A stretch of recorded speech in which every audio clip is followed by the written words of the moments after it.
ಎರಡನೇ ಮದುವೆಗೆ ಸಿದ್ಧವಾಗಿದ್ದಂತಹ ಪತಿಗೆ ಮೊದಲ ಪತ್ನಿ ಬಂದು ಚಪ್ಪಲಿಯಲ್ಲಿ ಹೊಡೆದಿರುವಂತಹ ಡೀಟೇಲ್ಸ್ ಸಿಗ್ತಾ ಇದೆ. ಚಪ್ಪಲಿ ಚಿತ್ರದುರ್ಗದ ಗಾಯತ್ರಿ ಕಲ್ಯಾಣ ಮಂಟಪದಲ್ಲಿ ಭಾರಿ ಹೈ ಡ್ರಾಮಾ ನಡೆದು ಹೋಗಿದೆ. ವರದಕ್ಷಿಣೆ ದುರಾಸೆಗೆ ಎರಡನೇ ಮದುವೆ ಆಗ್ತಾ ಇದ್ದವನಿಗೆ ಬಿತ್ತು ಗೂಸ. ಮದುವೆ ಮಂಟಪದಲ್ಲೇ ಗಂಡನಿಗೆ ಸರ್ವಿಯ ಚಪ್ಪಲಿಯಲ್ಲಿ ಪತ್ನಿ ಹೊಡೆದಿದ್ದಾಳಂತೆ. ಆತ ಮಾಡಿರೋ ಗನಂದಾರಿ ಕೆಲಸ ಹಂಗಿದೆಯಲ್ಲ, ಸೊ ಆಬ್ವಿಯಸ್ಲಿ ಅವರು ಕಾಲಲ್ಲಿರೋದನ್ನು ಕೈಗೆ ತಗೊಂಡಿದ್ದಾರೆ. ಕೈಗೆ ತಗೊಂಡು ರಪರಪ ಅಂತ ಹೊಡೆದಿದ್ದಾರೆ.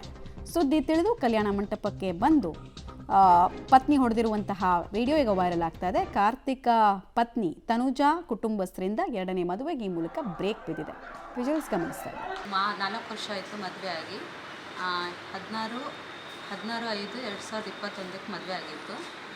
ಅರಸೀಕೆರೆ ತಿಪ್ಪಘಟ್ಟ ಊರು ಅವ್ರದ್ದು. ನನಗೆ ತುಂಬ ಚಿತ್ರಹಿಂಸೆ ಕೊಟ್ಟಿದ್ದಾರೆ.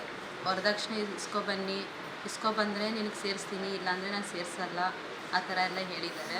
ನಾನು ವರದಕ್ಷಿಣೆ ಇಸ್ಕೊಂಡು ಹೋಗಿದ್ದೀನಿ. ತುಂಬ ಟಾರ್ಚರ್ ಕೊಟ್ಟಿದ್ದಾರೆ. ಅಪ್ಪ ಅಮ್ಮ ತಂಗಿ ಅವರು ಅಷ್ಟೇ.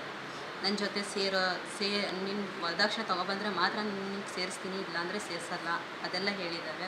ಮತ್ತು ಜಗಳ ಮಾಡ್ಕೊಂಡು ನನಗೆ ನಮ್ಮ ತವ್ರ ಮನೆಗೆ ಬಿಟ್ಟು ಹೋಗೋದು ಅದೆಲ್ಲ ಮಾಡಿದ್ದಾರೆ. ಅದಕ್ಕಿಂತ ಮುಂಚೆ ಒಂದು ಎಂಗೇಜ್ಮೆಂಟ್ ಬಂದಿದ್ರು ಅವರು. ನನಗೆ ನೋಡ್ಕೊಂಡು ಹೋಗಿ ಆ ಹುಡುಗ ಅವನ ಹೆಸರು ಕಾರ್ತಿಕ್ ಅಂತ, ಅವನು ಕಾರ್ತಿಕ್ ಮೋಹನ್ ಕುಮಾರ್ ನಾಯಕ್ ಅಂತ ಬರ್ಸ್ಕೊಂಡು ಇದು ಮಾಡಿದಾಗ ಅದನ್ನು ಫೋಟೋ ಹೊಡೆದು ಅವ್ರಿಗೆ ಕಳಿಸಿದ್ವಿ. ಇದೇ ಹುಡುಗ ಅಂತ ಕನ್ಫರ್ಮ್ ಆಯಿತು. ಆ ಹುಡುಗನಿಗೂ ನಾವು ನೋಡಿದ್ವಿ ಅಲ್ಲಿ.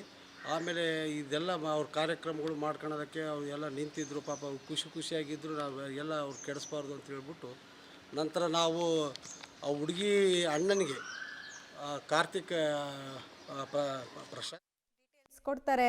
ಸಿದ್ದರಾಜು ಆತ ಮಾಡಿದ ತಪ್ಪಿಗೆ ತಕ್ಕ ಶಾಸ್ತಿ ಮಾಡೋ ಕೆಲಸವನ್ನು ಪತ್ನಿ ಏನೋ ಮಾಡಿದ್ರು. ಬಟ್ ಇನ್ನೊಂದು ಫ್ಯಾಮಿಲಿ ಪಾಪ ಖರ್ಚು ಹಾಕೊಂಡು ಅವರು ಮಂಟಪದೆಲ್ಲ ದುಡ್ಡೆಲ್ಲ ಬೇಯಿಸಿರ್ತಾರೆ. ಅವ್ರಿಗೂ ಪಾಪ ಲಾಸು. ಅವ್ರಿಗೆ ಗೊತ್ತಿರಲಿಲ್ವಾ ಈತನ ಹಿಸ್ಟ್ರಿ ಏನೋ, ಹಿನ್ನೆಲೆ ಏನು ಅಂತ?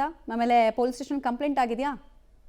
ಖಂಡಿತವಾಗೂ ಮಮತಾ, ಏನಂದ್ರೆ ಈಗಿನ ಕಾಲದಲ್ಲಿ ಏನು ವಧು ಸಿಗೋದೇ ಕಷ್ಟ ಅನ್ನೋ ಮಾತಿರುವಂತ ಸಂದರ್ಭದಲ್ಲಿ ಈ ಭೂಪ ಎರಡನೇ ವಿವಾಹಕ್ಕೆ ಸಿದ್ಧತೆ ನಡೆಸಿರುವಂತದ್ದು. ಹೀಗಾಗಿ ತಕ್ಷಣ ಎಚ್ಚೆತ್ತಂತ ಏನ್ ಪತ್ನಿ ಬಂದ ಹಿನ್ನೆಲೆಯಲ್ಲಿ ಒಂದು ವಿವಾಹಕ್ಕೆ ಬ್ರೇಕ್ ಬಿದ್ದಿರುವಂತದ್ದು. ಚಿತ್ರದುರ್ಗದ ಒಂದು ಖಾಸಗಿ ಕಲ್ಯಾಣ ಮಂಟಪದಲ್ಲಿ ನಿನ್ನೆ ರಾತ್ರಿ ವಿಚಾರ ಬೆಳಕಿಗೆ ಬಂದಿರುವಂತದ್ದು. ಹಾಗೆ ಏನು ಈಗ ಈ ಪ್ರೆಸೆಂಟ್ ಮದುವೆ ನಡೀತಿದ್ದಂತ ವಧು ಸಂಬಂಧಿಕರು ಕೂಡ ಕಂಗಾಲಾಗಿರುವಂತದ್ದು. ಹಾಗೆ ಏನು ಈ ಮದುವೆಗೋಸ್ಕರ ವಧುವಿನ ಕಡೆಯಿಂದ ವರದಕ್ಷಿಣೆಯಾಗಿ 2.5 ಲಕ್ಷ ಅಮೌಂಟ್ ಹಾಗೂ 15 ತೊಲೆ ಬಂಗಾರ ಕೂಡ ಪಡೆದಿರ್ತಾನೆ. ಅದನ್ನ ಕೂಡಲೇ ನಮ್ಗೆ ವಾಪಸ್ ಕೊಡಿಸ್ಬೇಕು ಅಂತ ಹೇಳಿ ಚಿತ್ರದುರ್ಗ ನಗರ ಠಾಣೆ ಮೆಟ್ಟಿಲಿನ ಈ ಒಂದು ವಧುವಿನ ಸಂಬಂಧಿಕರು ಹೇಳಿದ್ದಾರೆ. ಹೀಗಾಗಿ ಪೊಲೀಸರ ಸಮ್ಮುಖದಲ್ಲಿ ರಾಜಿ ಸಂಧಾನ ನಡೆದಿದ್ದು ಆ ಒಂದು ವರದಕ್ಷಿಣೆ ಹಣವನ್ನು ವಾಪಸ್ ಕೊಡೋದಾಗಿ ವರ ಒಪ್ಕೊಂಡಿದ್ದಾನೆ. ಹೀಗಾಗಿ ಏನು ನಿನ್ನೆ ಗೂಸ ಬಿದ್ದ ಹಿನ್ನೆಲೆಯಲ್ಲಿ ಆತ ಚಿತ್ರದುರ್ಗ ಜಿಲ್ಲಾಸ್ಪತ್ರೆಗೆ ದಾಖಲಾಗಿ ಚಿಕಿತ್ಸೆ ಪಡೆಯುತ್ತಿದ್ದಾನೆ. ಮಮತಾ, ಧನ್ಯವಾದ ಸಿದ್ದರಾಜು ತಮ್ಮೆಲ್ಲ ಮಾಹಿತಿಗಾಗಿ.